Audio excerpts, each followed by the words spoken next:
Thank you, Mr. Chair, and I appreciate the work all of y'all are doing in your agencies. What the Department of Justice does, what the FBI does, what our intelligence groups does, protects our country.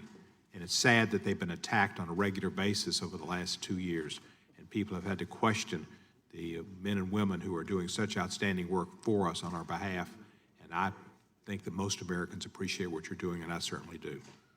I'm concerned about First Amendment rights, and I just want some assurances, Mr. Wigman, if you can help me with this.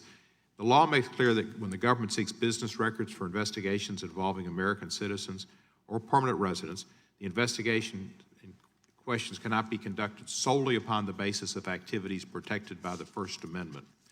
How does the department look at this, the Justice Department? Is there any kind of review conducted internally to make sure that non-First Amendment factors supporting the investigations aren't just pretextual? Thank you for that question.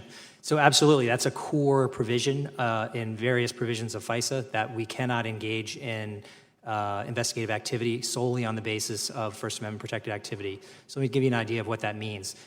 It's a First Amendment right if you want to say, I support terrorism, or I support Al-Qaeda or ISIS, or I think that I like beer. Right, whatever. If you want to say those things, if you want to think those things, that's your right. And so we could not open, get a FISA warrant or use a business records application when solely on the basis of that type of speech. However, if we have more than that, if the person is saying those things and they're also in touch with people in ISIS in Syria, or in touch with people at Al-Qaeda in Afghanistan, and they're having communications, we can still consider the fact that they've made these other statements, because that gives us context to evaluate whether this person is an agent of foreign power. So you can see how speech in and of itself that might be First Amendment protected can be combined with other speech or other conduct and paint an entire picture in which you come up with a conclusion that someone is an agent of foreign power or is a valid target. Does that answer your question? Sufficiently. Thank you. Thank you. A lot of people have issues or concerns about minority communities being targeted. Have you or any of your colleagues here analyzed whether Section 215 has disproportionately been used on specific minority groups, Muslims in particular, Hispanics, border communities, and how would you go about assessing that, and is anything being done to make sure there's not a disproportionate impact?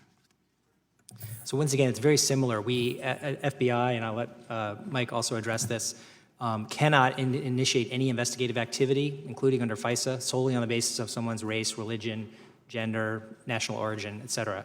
It's the same kind of solely provision, though. So if, let's say, we had information indicating that someone of German nationality was coming to the United States to engage in a terrorist attack, and that may be a bit of information that we consider together with other pieces of information to consider whether someone was properly targetable, if that explains it.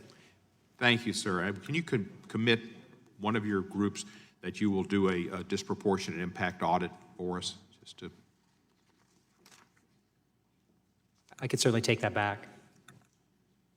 I could take that back to the FBI as well. And just to echo some of his comments, we can't open a case on anyone based on First Amendment protected activity, race, ethnicity, or religious groups. We look at the activities of the individual, and that's how we make decisions about opening cases, and then the probable cause to move towards a FISA. Thank you. Can you tell us, when FISA was first passed, which I guess was right after 9/11, a lot of, is that not correct? It was actually there were changes after 9/11. There were changes. It was enacted in 1978. Yeah, the changes were pretty strong, and it was it had an acronym about Trump, Bush gave it, whatever. The Patriot Act. Patriot Act, yeah, thank you. A lot of people reacted adversely to it. Can you assure me and some of my liberal friends who had those concerns that there have been quite a few amendments to take care of some of the concerns that originally arose? There have been, certainly with respect to the expiring authorities, a number of amendments over the years. There's been a lot of oversight over the years, both congressional oversight, the court, the executive branch. From my perspective, we have a very robust system for making sure these authorities are used properly. Thank you. And just let me close. It appears that some on the other side have got a problem with a lot of things that have gone on in law enforcement.